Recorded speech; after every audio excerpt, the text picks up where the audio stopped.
Hello, everyone, and welcome to Hearts of Iron for the New Order.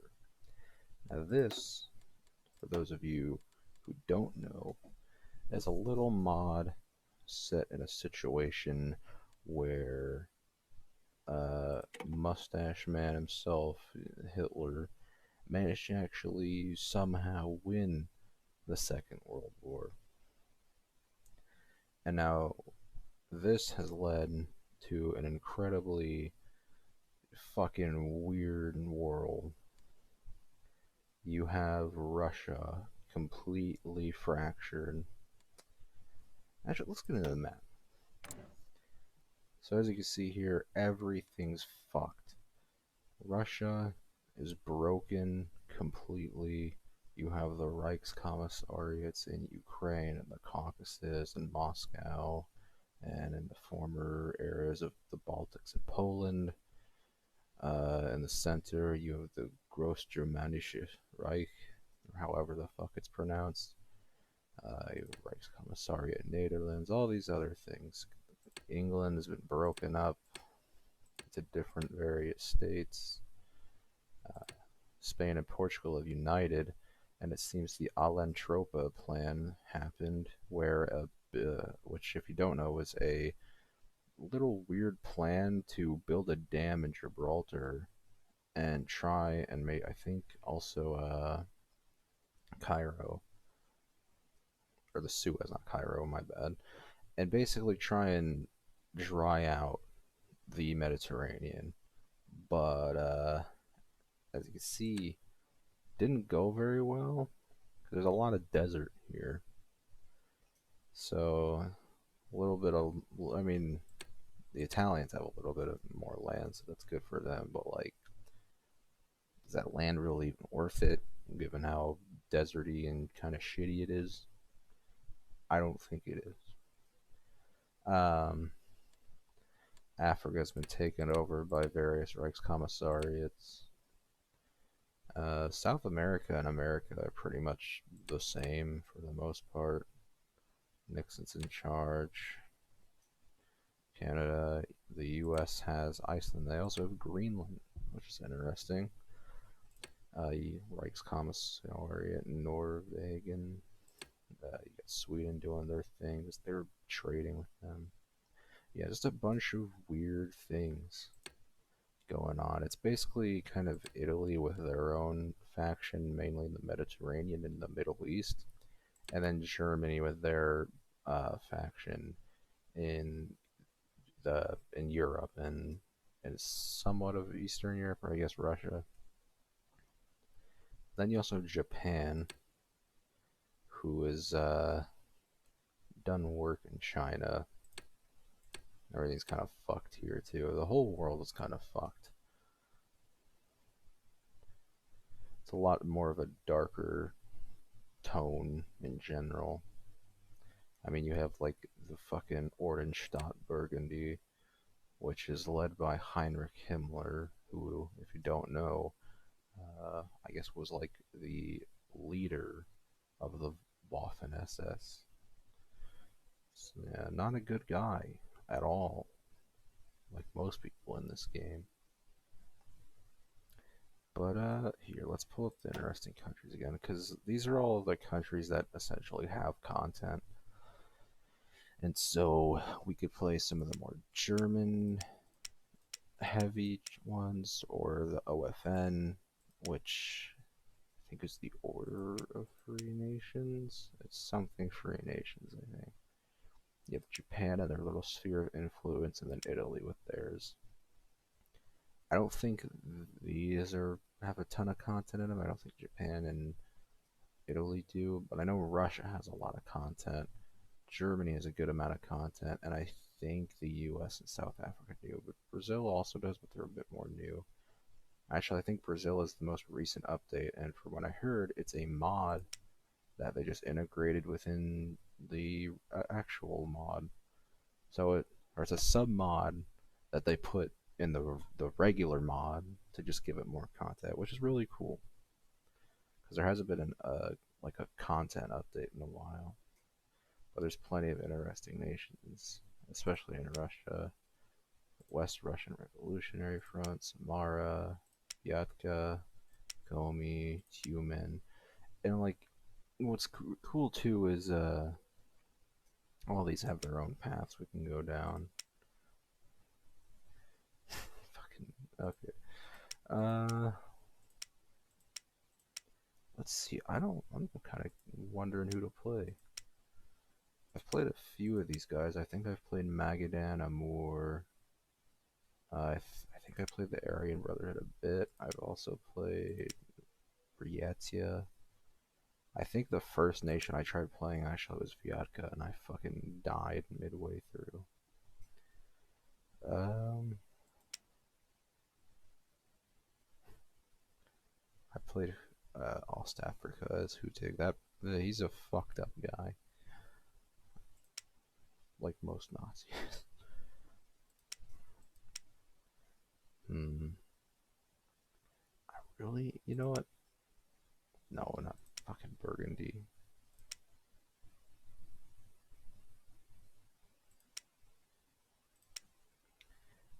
I want to play something wacky.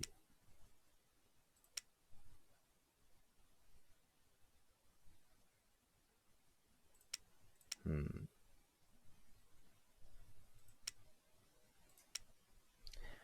You know what? Let's do this. The Siberian Black Army. Which, if you don't know who these guys are, actually have a history. The Siberian Black Army rose in the bleak days of the Siberian War. As the Central Siberian Republic's authority withered and decayed, the Black Army was created by men like Yuri Gelanskov and Ivan Stepanov. Formed from Soviet defectors, simple peasants, and rogue army officers, the newly formed army managed to repeal the Republic and take the area surrounding the city of Kansk. Forming a state, based around the principles of militarized anarchism, inspired by men such as Nestor Makhno. The Siberian Black Army is a society dedicated to freedom and self-defense. The army itself asserting little authority beyond what is needed for self-defense, and membership is a choice. The people are largely free to do as they please. Even still, the Black Army's influence grows more with each passing season, and many worry it may soon dominate the communes, creating a military dictatorship in all but name. So this is interesting. It's anarchists, like militarized anarchy. I think we're gonna play them and try and reunite good old Russia under an anarchist banner. That'll be fun. All right, let's fucking go. Actually, I'm gonna turn off Iron Man mode just in case. For whatever reason, I need a save or something, or go back to a save. You never know. I don't think I will, but just in case. Or if I need to like use a fucking console command for something. It's always nice to have.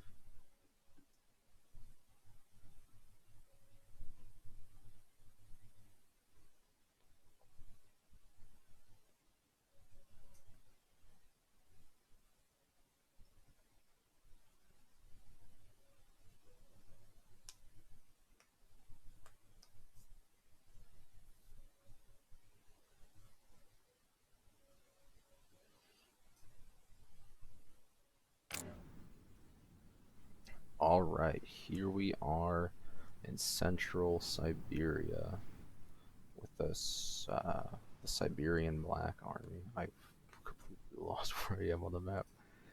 Uh, Hold on. Oop. Oh, there we go.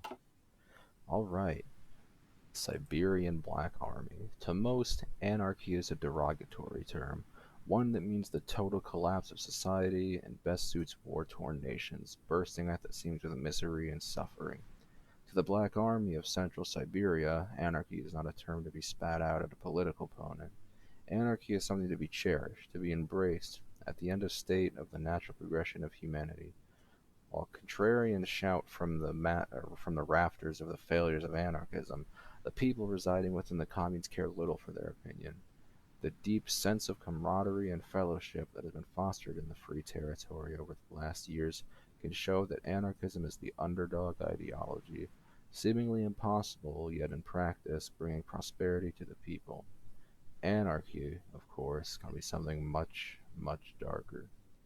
If one were to ask General Ivan Stepanov if he was an anarchist as he led his division into Yagoda's eastern rump state, the officer in the Central Siberian Republic would most certainly turn you away, not out of his commitment to Russian democracy or out of disdain for the tyranny of the Yagoda regime, but out of opportunism. It was opportunism that it was opportunism that got him transferred out of the Western Front. It was opportunism that got him within the highest echelons of the CSR. When Stepanov looked out to his weary troops on the day of the final assault towards Irkutsk, he saw a decade of war and people yearning for peace, but more so, he saw an opportunity. Yuri Galanskov was nothing more than a student when his life was ripped away from him. Growing up in Bukharin's Russia, Yuri saw the failures of the state on a daily basis, but it was his father who had instilled in him the disdain for not just the Tsar or the fascist, but for the oppressive state in any form, in any clothes it may try and disguise itself in.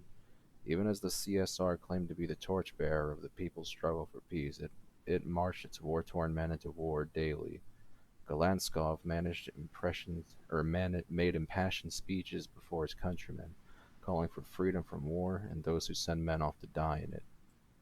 Fate works in strange ways. In another life, General Stepanov would have met most likely only seen Yuri from the end of the long rifle, and yet, by pure chance, the two were able to strike a deal. Stepanov would provide the military power, and Galanskov would bring his popular support to the table. The pieces were set in place, and with a final act of rebellion, the Free Territory established itself as an independent land, far from the grip of the state.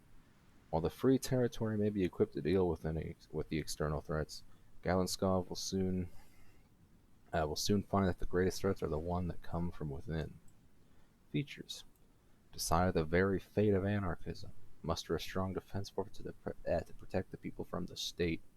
Make Mother Anarchy proud. Alright, so that is our goal. We gotta unite Russia under the old anarchist banner. Mother Anarchy's eldest sons. The Siberian Black Army formed in the fallout of the collapse of Yagoda's empire a few years ago. Formed in the fallout of the collapse of Yagoda's empire a few years ago, has become the torchbearer of anarchist ideology. Unbeknownst to the rest of the world across the frontier, we thrive in our own lands. The free territory we've created was formed on the foundations of militarized anarchism, laid by the Black Army's first supporters. However, for us to spread the message of our ideology and liberate our neighbors, there is a long road ahead, one crowded with hurdles, but an opportunity for success as well. Our communes must be improved, without stripping them of their rights in the stateless society. The Black Army, the core unit responsible for their defense, must also be improved, lest we be defenseless when the Free Territory is in danger. If everything goes as planned, then we will soon be ready to face the future. Alright, let's decide some research. How's engineering? I want to get the back into computing and industry. I want to get up to 1960 stuff. Let's see.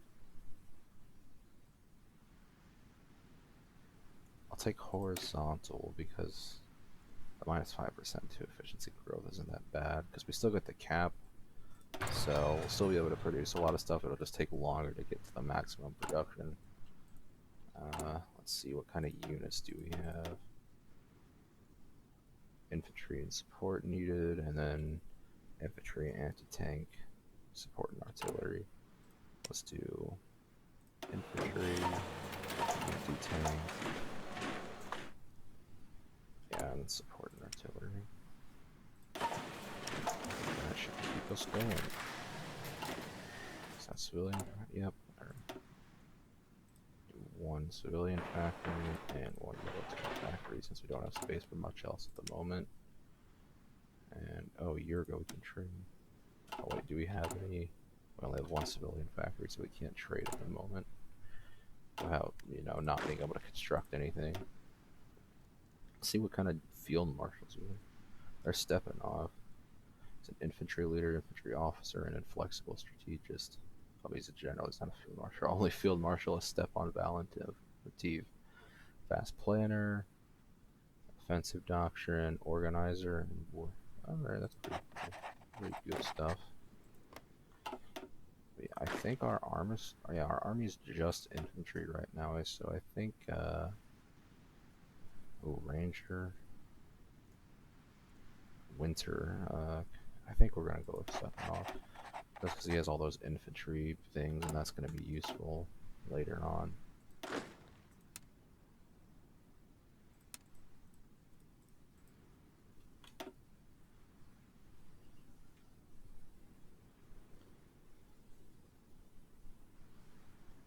Seems like Irkutsk and Buryatia are fighting. It's a wholesome 100 Soblin versus Yagoda and his regime. Oh, the Reich's last conquest. On the 19th of January 1962, Eberhard Koliner became the first man to ever land on the moon. While the space race has been a struggle between the Reich, Japan, and the USA, and while the Americans had managed to put the first man in space, the Fuhrer was proud to announce that the German landing firmly plants the Reich as the victor in the competition. A grand ceremony is planned in Germania to present Kolner and his fellow astronauts with the Iron Cross, and a week of celebration has been declared across the Reich. While terse congratulations have been sent from America and Japan, President Nixon has vowed that the United States would be the first to create a permanent mission on the moon, and Japan shortly thereafter announced it would be the first to land on Mars. Has the space race been won? Hmm. Oh, the most grand of experiments. Here we are. Yuri Galanskov brought the vehicle to a halt. His hand hovered slightly over the keys, his body suddenly drained of motivation and energy. From the cracked and snow-covered windshield, Yuri could see people trickle into the General Assembly building. A smile crept across his face. It never ceased to amaze him. People, hundreds of them, men and women alike, had attached themselves to the anarchist movement. The most grand experiment in human history.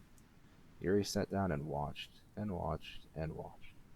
It was as if the car turned a 5-mile drive into an alternate reality. Ooh, a hand pressed against the window, stirring. Oh, boo! A hand pressed against the window, stirring Yuri from his motionless. I think that's meant to say motionlessness. Yuri looked to his left, gritting like a child. The woman kept her hand against the window for stability, leaning to get a good look inside the vehicle. Are you ready to go? Yuri shrugged. Sure, he was ready to speak before the people. If he had a seed for every speech he gave, he would feed all of Russia with one garden. There was something off, despite how routine it seemed. You're lost in thought again, the woman said, shifting her weight from one foot to another. If you were anyone else, I'd ask you what's on your mind, but I know. I know. The woman averted her gaze from Yuri. The two sat in silence. The woman took a deep breath. Come on, Yuri, they need you in there. Let's not keep them waiting, them Yevgenia. Other anarchists. Alright, so we have now convene the General Assembly or convene the Security Council. I kind of want. Yeah, let's do the General Assembly. The General Assembly of the Siberian Black Army was one of the organs created in our first years of existence, aiming to coordinate policy between each and every anarchist commune we liberate. Being regularly convened, it often deals with everyday matters, yet matters that are still important to the flawless function of the free territory. As time goes on, we continue to survive in this chaotic and unstable environment, and that has a lot to do with the fact that we maintain our ideals of anarchy without letting our guard down. For this to continue, we must also pursue internal cooperation, and the General Assembly provides us with an excellent way to do that, by discussing the affairs of our lands openly and transparently. Yeah. So we also, oh my god, the modern bogatyr. Of all the tales of Russian anarchy, there stands but one that is spread from the frozen lands of the Far East to the city of Kostroma in the west, and even deep into the lands of the Nazi Empire, the story of a wanderer from parts unknown, who brings justice with them as they walk the desolate roads of old Russia. This wanderer has come to be known as one of the greatest enigmas in all of Russia. Little is known about this enigma. Some report they are a former ranger of the Ural Guard, a man who has left his home to bring justice to the worst of Russia. Others tell tales of a former Wehrmacht soldier consumed by guilt and under a self-imposed exile as a penance to the people he wronged. A few scant reports tell of a widow from a destroyed village seeking to bring others to justice, the justice she was denied. Whispers in the east speak of an American volunteer from the West Russia War, stuck in a land not his own, but still doing good where he wandered. And at the bars of Siberian City, one can always find the strange and likely drug-induced tales of a man from the future come back to save the world. Whatever their true identity and whatever their purpose in the corpse of the Soviet Union might be, all that is truly known is the kindness they have shown to a people so used to violence and death. Tales are singer Tales are told of the Wanderer holding off entire bandit raiding parties, single-handedly liberated slaves from Perm tell of an angel of light freeing them from their shackles before disappearing into the night. And rumors have even come from Moscow of the one-man raids on Nazi strongholds. In the end, while many of these deeds are undoubtedly fictitious, the actions of the hero, this modern-day bogatier, have lit a fire of hope in the hearts of even the most trampled upon in Russia. An interesting story, if nothing else. Alright, so yeah, as I was saying, Mongolian people front and Menjiang are fighting. Menjiang is getting help from the Japanese though, so I have more faith in them winning. But yeah, more importantly, assassin strikes at Hitler. News from Germany is sporadic at best. Information smuggled out of Germania reports that shortly after celebrations over the moon landing settled, military units and several platoons worth of bodyguard units filled the streets and immediately put the city under martial law. Apparently, an assassin with Germans claimed belonged to the Japanese Kenpeitai attempted to kill the Fuhrer, but was stopped in his attempt by one of Hitler's personal bodyguards. Already reports of various other assassinations have surfaced. In the streets, the various military units nearly came to blows as several units ordered each other to stand down, and the chain of command fell apart. Suddenly, the Reich seems much weaker. Can the Germans maintain their New World Order when they can hardly handle themselves? A house divided cannot stand.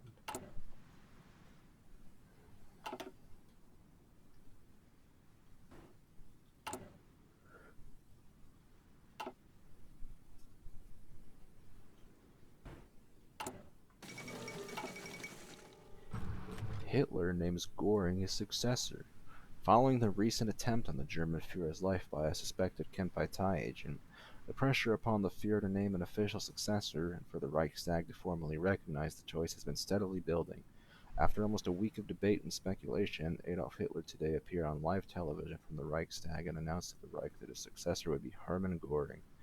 One of the Führer's oldest allies and beloved uncle of the nation, Göring enjoys extensive support from the Nazi Old Guard and the Wehrmacht, a relationship which has caused many to reject the decision. Albert Speer, Martin Bormann, and Reinhard Heydrich have all criticized the nomination, vowing to never allow the Reich to fall in the hands of a glory-lusting warmonger. Is war on the horizon? Hmm, who knows? I do. Oh, the General Assembly. I didn't even know we had this. So we can make little decisions if we have enough political power. Okay, that's cool. Oh, the convention of the General Assembly. Yuri Galanskov rubbed his hands together for warmth. On his sides, a burly giant covered in enough body hair to substitute a fur coat had formed a protective barrier around him. As they approached the building, Yevgenia had been nudged out of the circle. How he wished she hadn't. Yuri had faced assassination attempts before, but the idea never really scared him. It almost enticed him. Dying for a cause he believed in, but dying before he could accomplish his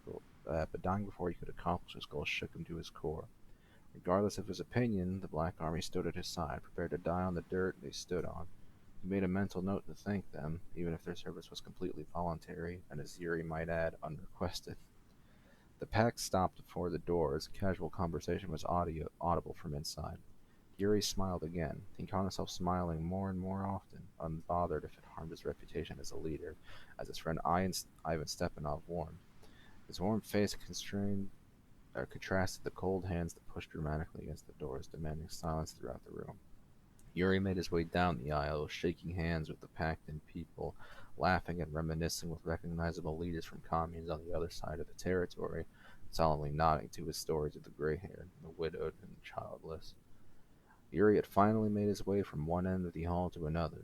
There sat a podium and 7 chairs. The members of the Security Council had already taken their seats and left the podium free to its most frequent occupant.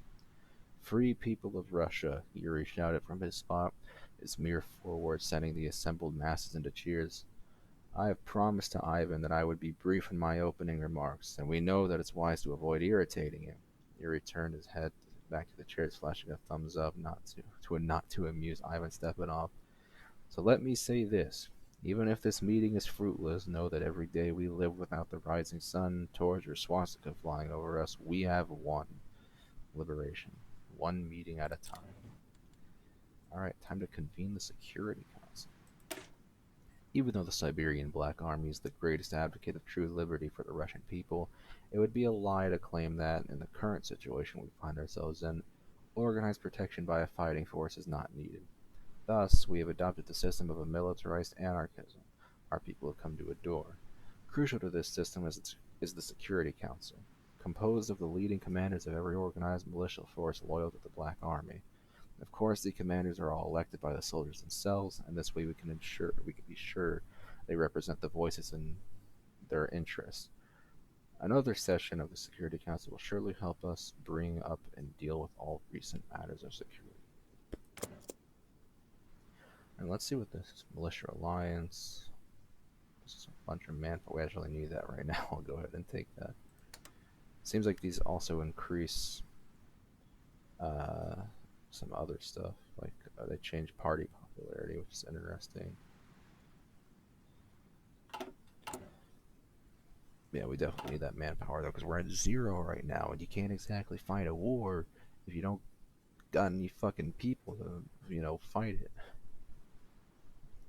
Guns aren't gonna shoot themselves. Oh, we have 3 factories. That means we can trade with. Oh, where'd they go? I will trade with Slaughterhouse for a little bit of good old aluminum. And now we're producing all of our equipment at full capacity, which is always nice. There we go. The old men that defend anarchy. Stamp, lick, seal, envelope after envelope. Ivan Stepanov repeated the same mantra to keep pace. After the 12th envelope, he fell into the rhythm of the record player droning on in the background. Stamp to the 8th notes, lick to the quarter, seal to the half. Ivan appreciated patterns. They say pattern finding is what makes people human. And it was nice to feel human now and then in between being a glorified mailbox. Taking in the information from different Black Army detachments and sending back responses. Ivan froze in place, his stamp hovering above the envelope.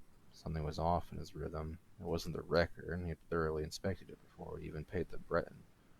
No, it came from outside the room, the clicking of boots on tile. Stepanov groaned, straightened out his jacket, and set the stamp down. He could recognize the footsteps from kilometers away. Companion Stepanov, it's time to go. There he was. No one really understood how Androni Mishirenko ended up in a position of power, or how he commanded such respect and power amongst the people, but Stepanov assumed it was because he represented the Russian people best. Vitriolic, grizzled, old, he had been everywhere along the Western Front, receiving distinction in his struggles against the Finns. As the Union collapsed, so did he, breaking down in Kansk, his hometown. Are the others out there? Stepanov swept his arms across his desk, pushing the envelopes into a bin. Violent even the other members of the Security Council? The old man nodded, holding his hands behind him. Chapiev will be late, but that means he'll show up as Golenskov does. Without the Security Council, the Free Territory would be chaos. The Third Congress of Kansk. It's in the city of Oz. The town of Kansk lies in Siberia, on the linchpin connecting the Far East with the rest of the nation, and has become the greatest example of the success of our anarchist experiment. And the buildings where Yagoda's puppets used to govern from, the tradition of the conquest of Kansk has developed. There, every few years, representatives from across the lands of the Black Army convene. The issues to be discussed are plenty and are often important to the foundations of the Free Territory themselves. The delegates shall present the state and the Black Army finds itself in, and the progress which has been made in establishing the lawless society in Central Siberia. With this, we can reflect on what we have achieved since the day of our foundation. Oop.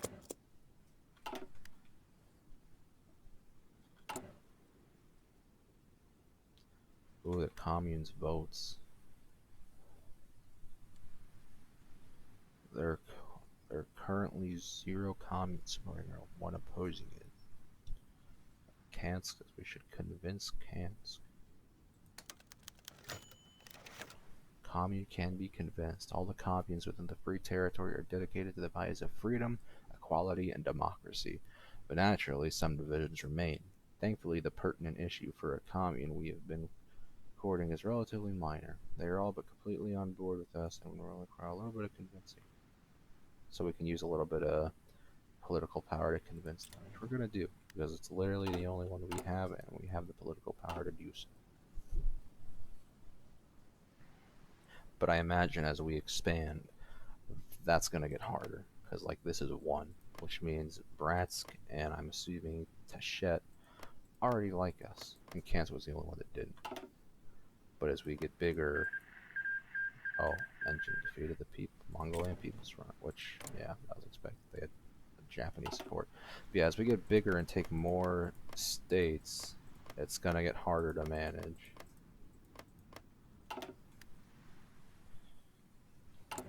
So political power is going to be pretty important.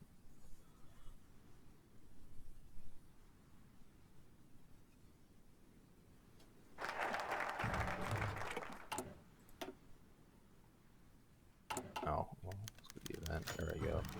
The City of Oz. Nadia reached out to touch her breath as it hung in the air before her. She attempted to bottle the gas, capture it in her fur mittens, and take it with her, to no avail.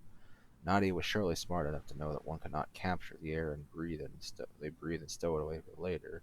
And if she wasn't, her grandfather who walked beside her certainly could have. There was just a certain magic to the city of Kamsk. An incredible feeling as long as she kept at the sidewalk of the city, anything could happen. Look here, Albin gestured to one of the infinite identical gray shops. I don't know if she still lives here, but there was a woman. Albin trailed off on one of his stories again. Nadia rolled her eyes. It was all he spoke about, the past. Every rock seemed to remind him of a different person, who reminded him of an experience, which would remind him of a battle. Didn't he see what was in front of him? They were in Kansk. In Kansk, the city of the revolution, the first stepping stone in a global movement of liberation. How incredible. Well, her grandfather said, mercifully wrapping up the story, I don't know whatever happened to Svetlana. Can't remember if she was the one who went out to try and join the fascist party or if she was the one who ran and won in Tomsk. Either way, all I remember is that you had to spit in her soup just to give her some flavor. All the bloodshed in Russia was worth this moment. Alright, now we have 3. Whoa, that's more than 2. So we can present elected officer candidates, revolutionary security reports, and present local development results. This gives 2 building slots, this gives war support, this gives army XP. I want building slots. Show the success of our experiment to the great number of communal delegates in the Congress of Kansk. The results of our projects and the self-governance in all settlements must be shown. It is indisputable that, to one degree or the other, every village and town has received help, not from the state authority, but merely through the principles of anarchy that allow the locals to freely develop their home. We need to highlight this by getting experts to present their findings and report on the developing communities in the Congress. This way, we shall also convince the more stubborn delegates of the effectiveness of our system. Alright, we also have this, Legacy of the Siberian Plan, which I just noticed. Though much of Russia is shattered and bombed out by the ravages of war, our realm hosts the remnants of an extraordinary project. Started by Bukharin and escalated by the Central Siberian Republic at the peak of its power, the Siberian Plan was a comprehensive initiative to lay infrastructure for the transformation of Siberia into the largest and most well-orchestrated industrial era on the planet. While the plan was unable to reach its full potential, much of the structure remains and can be put to use to better our own industry. However, due to the unique nature of our region and the heavy industrialization of our territory, we must watch our industrial workers closely to ensure that discontent does not build within the population. Our current worker discontent is non-existent, 0. So, We can do little things to help out,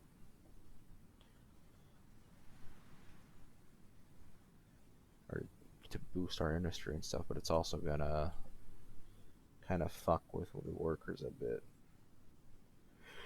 I don't know if I want to mess with that right now. I might do it later. I might do it later, but I'm not doing it right now.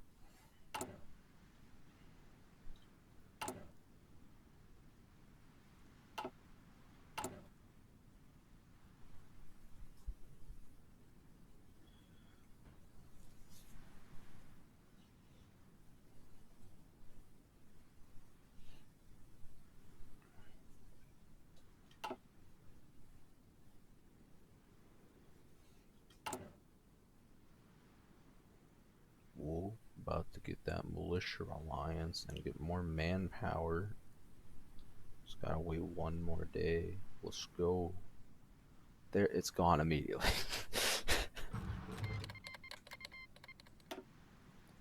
Oh, do I have to implement the motion? So like I gave it out and they were like, okay, and then they did it. Okay. I guess it is the Congress. It's not just something you can do. Okay. The Revolution's Book Balancer. Mikhail. Oh my God. Mikhail Kilchikak. Kilchichakov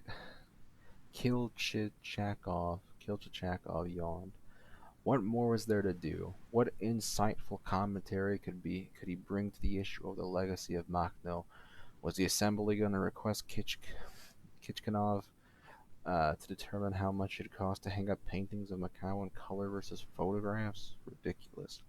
Impatiently, Mikhail drummed his fingers on the thick binders of information gathered from his studies. Each commune had their own binder, each village had their own folder, and each factory had its own page.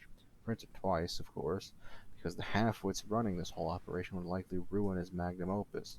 Wouldn't matter if the materials themselves were made of the finest diamonds out there. Somehow, some way, the security council would find some way to leave the pages ripped and stained.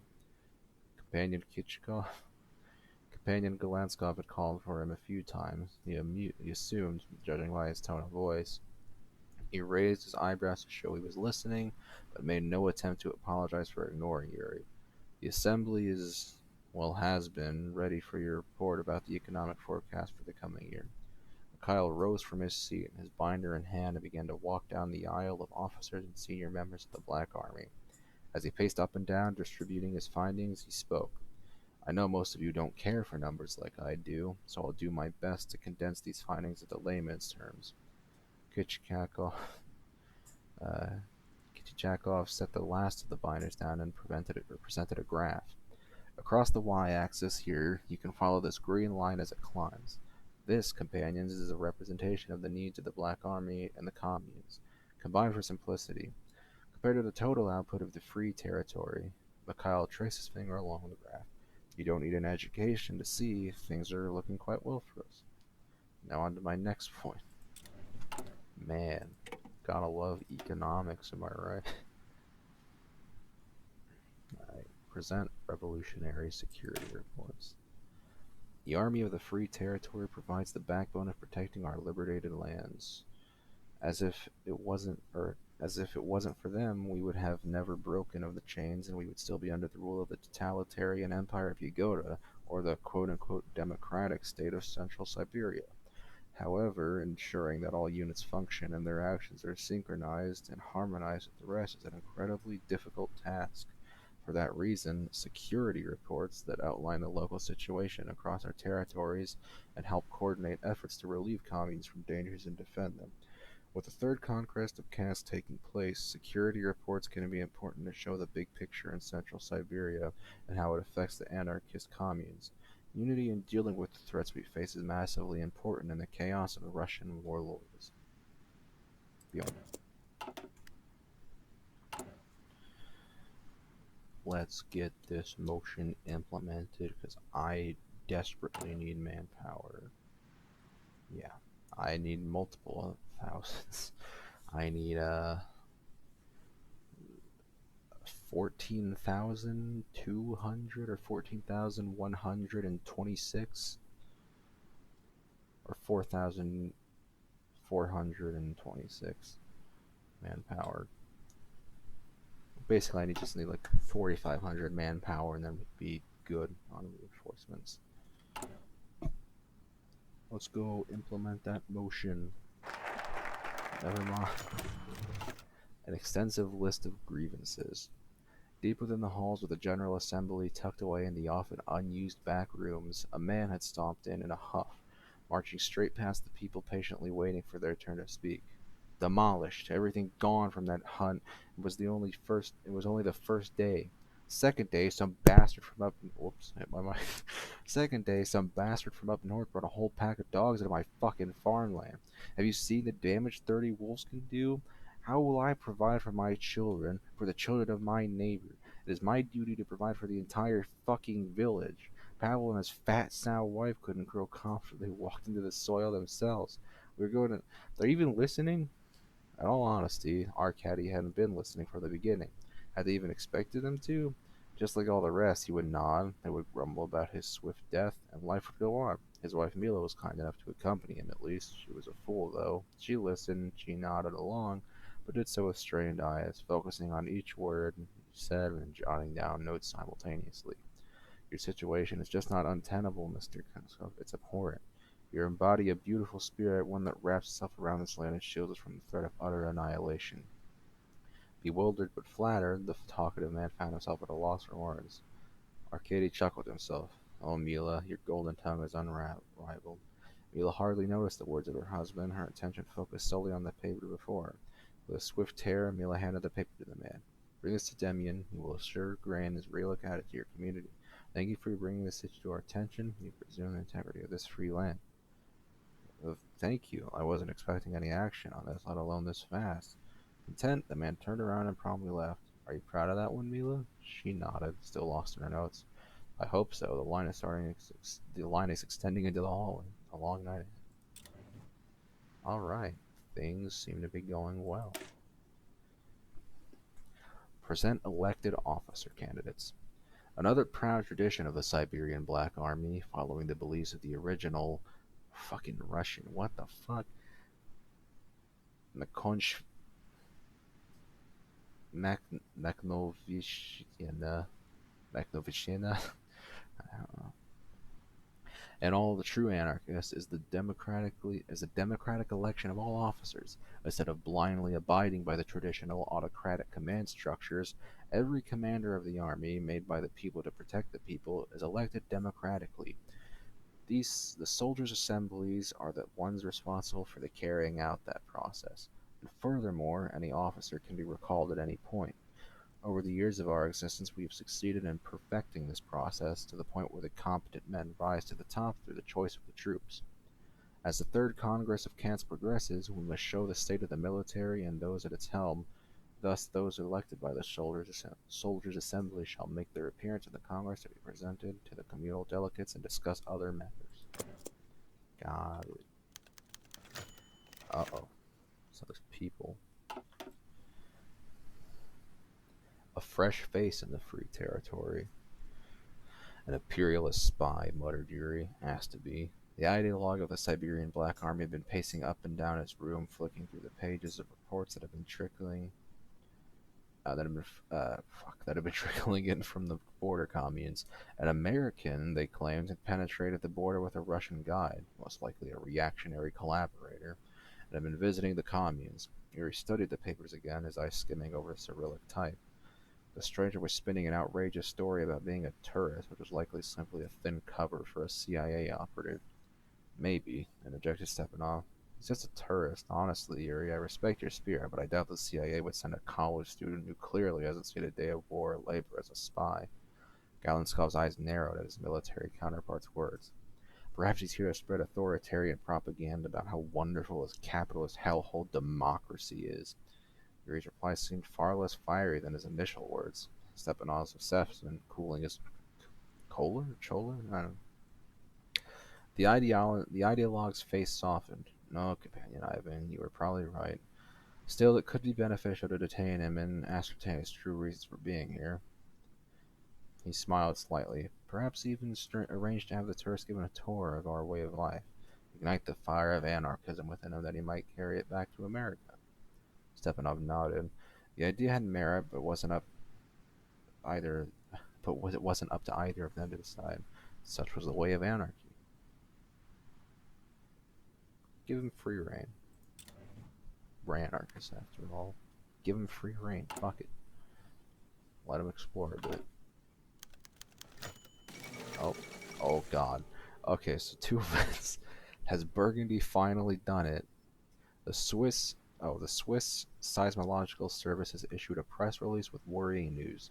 Last night, their HQ in Zurich noted a seismological event somewhere in the Burgundian Jura that lasted 4 seconds and reached 4.6 on the Richter scale. Due to the lack of aftershocks, they concluded that this is not natural activity but likely a man-made incident. Several Swiss radiologists have also reported a spike in airborne radiation equivalent to a mild nuclear meltdown, or an atomic air blast. Governments worldwide have arrived at one conclusion: the Burgundians have successfully tested a nuclear device, twice as strong as the one dropped on Pearl Harbor in 1945. With the shadow, I didn't know that happened. Oh Lord, what the fuck? With the shadow state remaining tight-lipped as ever, the news will likely never be confirmed. Still, it seems that 1962 will be remembered as a dark point in history, the year Burgundy ascended to the ranks of the nuclear powers. God help us all. The world awaits with bated breath. So yeah, that's not a good thing when the leader of the SS has fucking nukes. That's really not a good thing. There's a guy in Kyrgyzstan. What a handsome man. Alright, entry 10, the Free Territory. Me and Zoya have been in Siberian Free Territory for about a week now. Lots to write down. In the States, I was always taught that anarchy was a bad word, like total chaos. This anarchy wasn't what I expected. I'm having a hard time sorting it all out. Everyone lives in communes and are led by councils, which are elected by the locals. I made the mistake of asking if that made the Free Territory a democracy. Some young guy in a black and red hat started yelling at me in Russian. So yeah, translated for me, and this dude was going off about how democracy was just a veiled authoritarian mechanism, whatever that means. To their credit, people seem generally content with the way things are, but the reactions to me have been pretty mixed. I've been stopped a couple of times by excited villagers who smile and take pictures with me, but just as many times I've been jeered at, spit on, and I swear that I've seen uniformed men following me. I don't know what to make of this place. The people are definitely free, but the way that they define freedom isn't something I'm used to. They share everything with each other, have total gender and sexual equality, but also live under a military junta. I came here not really knowing what anarchism was, and I don't think I understand it anymore now. They have freedom to be free, but not much else. Alright. Oh, we're implementing the motion, baby. Let's go. There it is. It's been done. And the manpower is immediately drained out. I don't think implementing it actually was activating it, or maybe that was just it and it fucking went away immediately. Yeah, I'm at 16,000 now. I was at 15,000. All right, we'll do it again. And we'll convince Kansk, and yeah, we can do that. Do a little bit of we give a little bit of XP. We do a little bit of trolling. All right, election day. Name? Companion Mike Mikhail Stepanov, sir. Though I suppose you know that already. The voice of the frail, pasty young boy trailed off, his eyes darting from spot to spot so as to avoid those of his father. Ivan Stepanov steepled his hands on the bench before him. I'll take the liberty of assuming you're aware of why you're here today. The boy nodded quickly. Stepanov gestured off to Galenskov. For the sake of the companion's desire to keep a good record of all meetings, I will allow the prospecting officer to recount his story. Mikhail's eyes widened in shock, his mouth slightly open, ready for the words to come pouring out, but finding the well dry. Mikhail took a few deep breaths and regurgitated the lines his father had prepared for him. I oversaw the resupply of the commune at risk of famine. The situation was getting pretty bad. The sentence was more of a question than anything else. He spent the whole time looking to his father for approval and only receiving a cold, uninvolving face. Then the worst possible thing happened. Questions began to roll in. First from Galanskov. What was the response from the community? Great. They were really pleased. Small village though, none of them could make it. And then Mishirenko. And during this time, did you note any saboteurs from the Republic or the Soviets, whoever was nearby? Hold on. Right. Well, not that I saw. Mishirenko frowned at the boy, adjusted course. But if I did, they would have been shot on the spot. Finally, Stepan Valentin, the most senior member of the Black Army. So, companion Mikhail, you said, what did you actually do? Mikhail opened his mouth to answer, but was cut off by his father. That's plenty of questions from the council, lots of prospecting officers today. I motion to vote. Companion Mikhail Stepanov, you are hereby elected to officer. Doesn't seem like that was very well earned, but okay.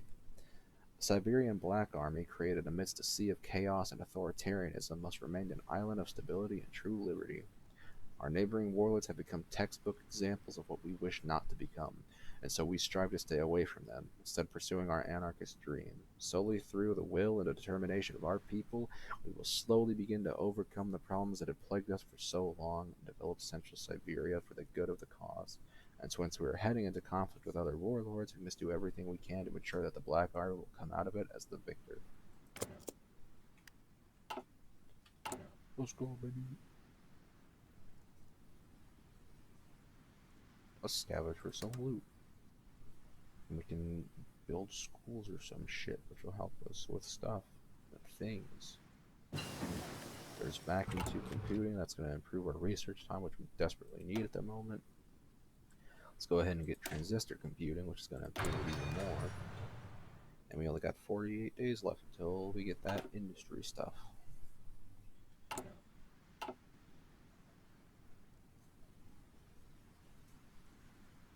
We really need to get this manpower situated, though. I'm hoping that they're going to give something in the focus tree, because this isn't all, by the way. Like, this may seem like a really small focus tree, but they're going to give us a new one after riding on is done.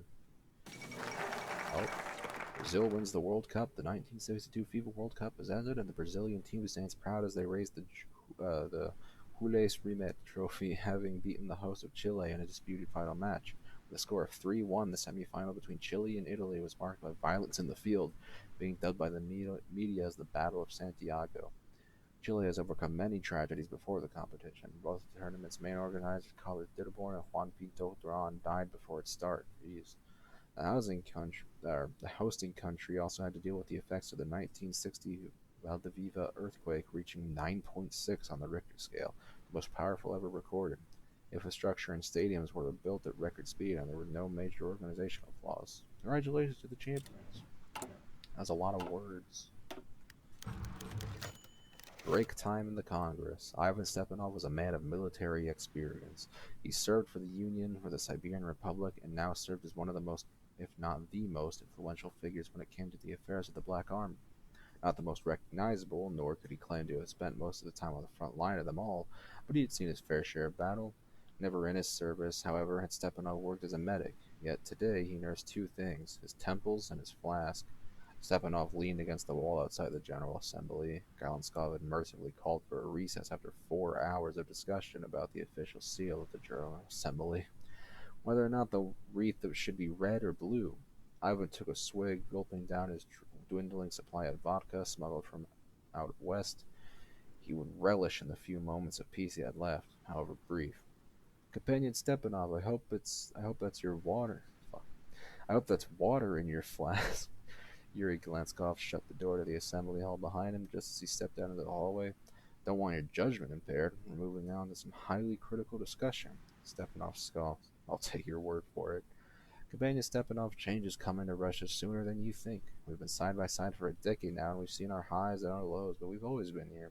In Kansk. And if we weren't in Kansk, we were still in Kansk. Am I getting through to you?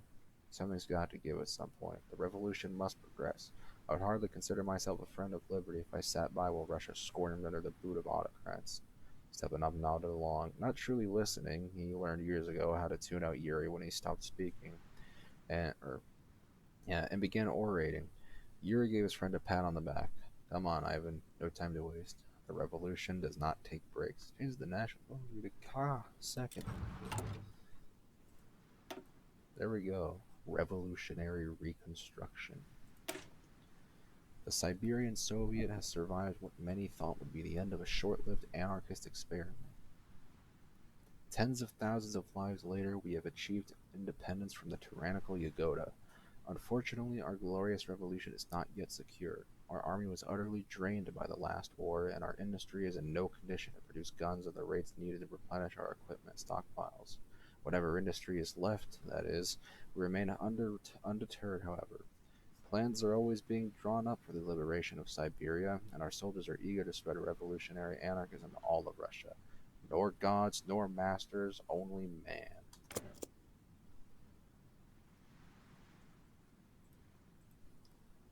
Alright. I think I'm going to stop it there. We got through the first focus tree.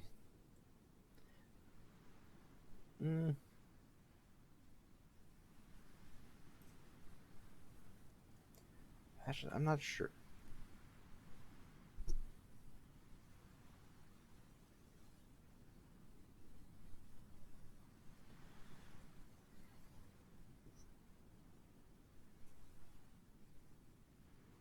Yeah, you know what? I think I am going to stop it here because this has been going on for an hour now.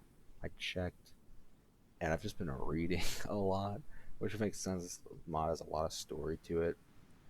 But I think what I'm going to try and do next time